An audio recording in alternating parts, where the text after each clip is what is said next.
Lo dijo en la primera hora. Recta final de nuestro espacio, tomamos contacto con Cecilia Bozano, presidenta de la Asociación de Deudores de Buena Fe. Le hemos contactado a Cecilia y le agradezco la gentileza de aceptar esta invitación para conocer su criterio, ¿no? O sea, tenemos a los hermanos Isaías plantear una demanda contra el Estado ecuatoriano por $2.000 millones. Pero yo quisiera saber si el Estado ha cumplido con los deudores y con los acreedores. Cecilia, bienvenida, ¿cómo está usted? Buenos días, Fabricio, y gracias por la invitación. No, nosotros hasta el día de hoy, muchos deudores de buena fe todavía siguen esperando que poder salir de deudas de más de 25 años y muchos acreedores que jamás han recibido su dinero. Y no solamente que hayan recibido su dinero, porque nosotros tenemos que contar muy bien la historia. En el año 99, cuando incautan, porque estamos hablando de incautaciones, incautó el Estado con Yamil Maguad, incautó los dineros de los depositantes. Entonces, y lo incauta, y en vez de darle el dinero, les dio un certificado de depósito reprogramado para ser cobrado a un año. Fíjese usted que los banqueros tuvieron un año para no pagar a nadie, a ninguno de sus ahorristas, sino más bien hicieron ganancias sobre eso. ¿Por qué? Porque cobraban, ellos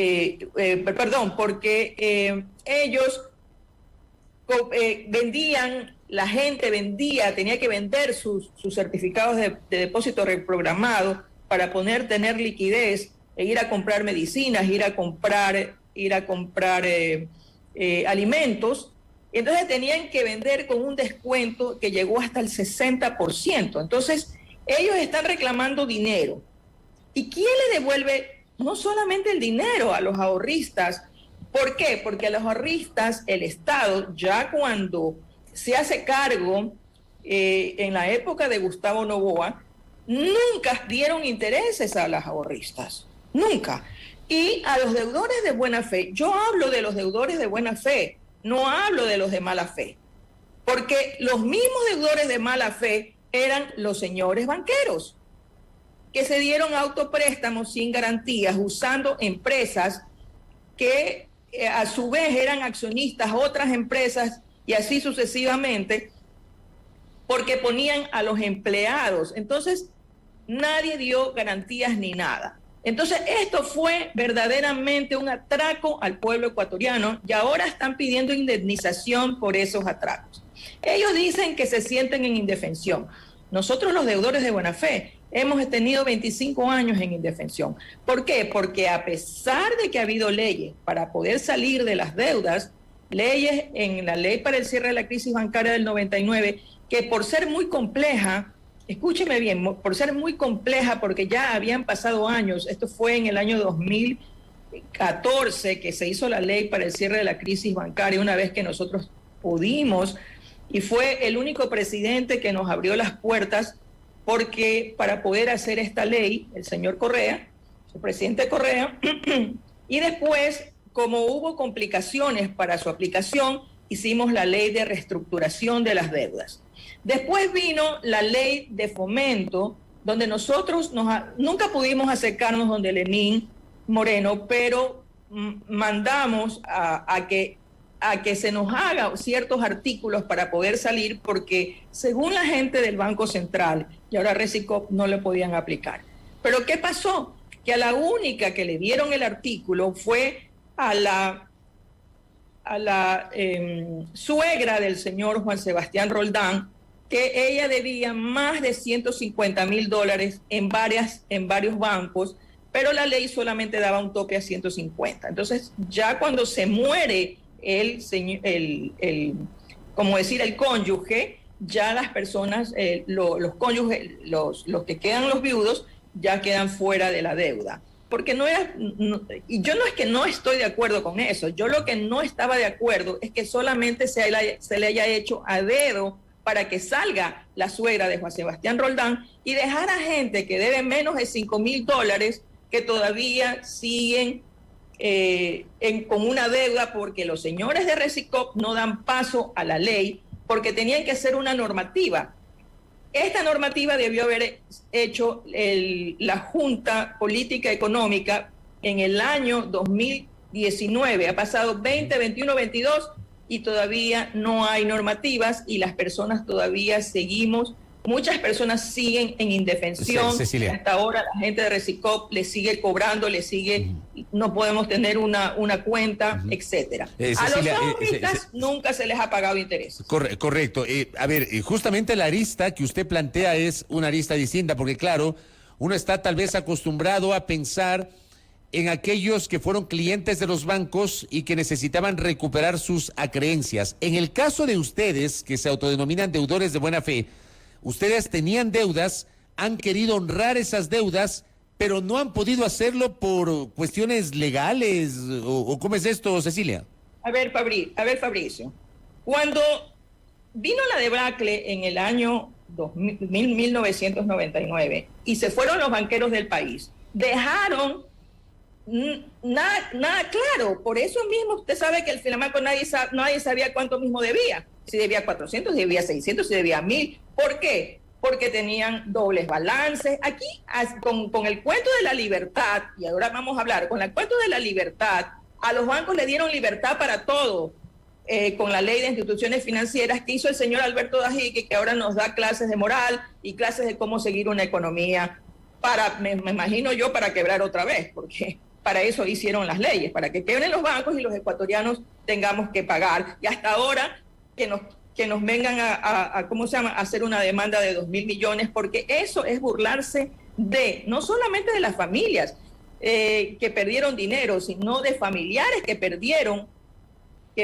a uno de sus miembros porque se suicidó cuando les venían y se quedaron sin ahorros y no tenían ni para las medicinas y prefirieron irse. O a otros que, habiéndoles cobrado, fueron por más.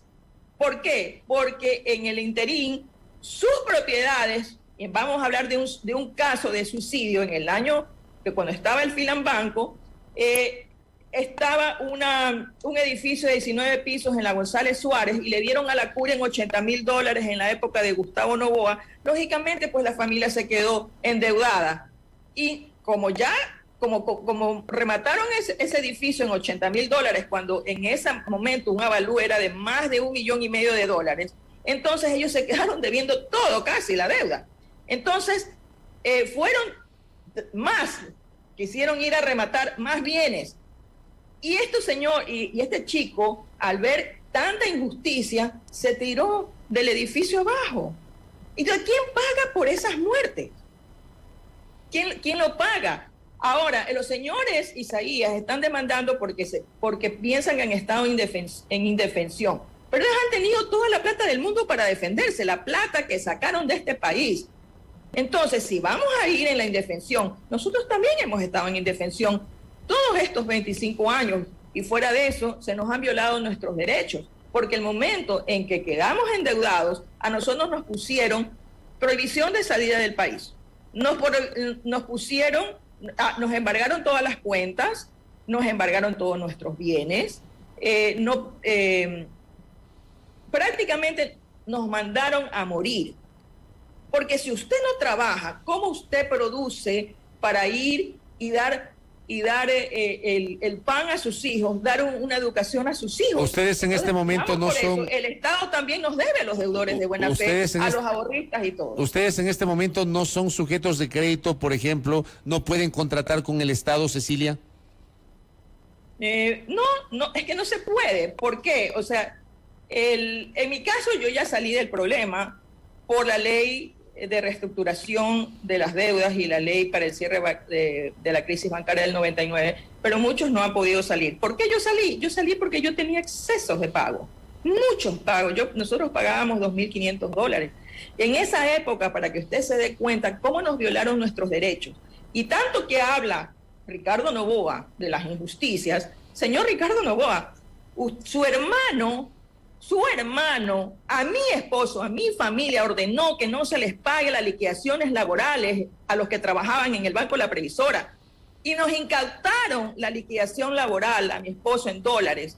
para pagar una deuda que en ese momento le juntan al banco la previsora con el Finanbanco, y yo tenía dos deudas, una con la previsora International Bank y otra con el Finanbanco, que era de unas $14,000. Entonces nos dieron unos 17, nos embargaron, le dijimos, ¿saben qué? En la una voy a abonar, en la otra voy a cancelar, porque ya teníamos un juicio ejecutivo. Entonces vino y nunca me pagaron esa deuda, y por eso a mí casi me quitan mi casa. Entonces, fuera de eso, pues nosotros tuvimos que hacer un juicio laboral y para poder recuperar la plata que el señor Gustavo Noboa no nos pagó a los empleados, pero que sí les dieron a los banqueros el dinero para irse huyendo del país. Cecilia, y con esto cierro en honor al tiempo, me queda un minutito. Le pregunto, ¿cuántos? Usted nos dice que usted logró salir del problema, pero preside este colectivo. ¿Cuántos deudores todavía no han logrado solucionar? En un minuto, por favor, tenga la gentileza. Muchos, no sé la cifra, pero muchos todavía están inmersos en deudas de 5,000, se les han rematado los bienes.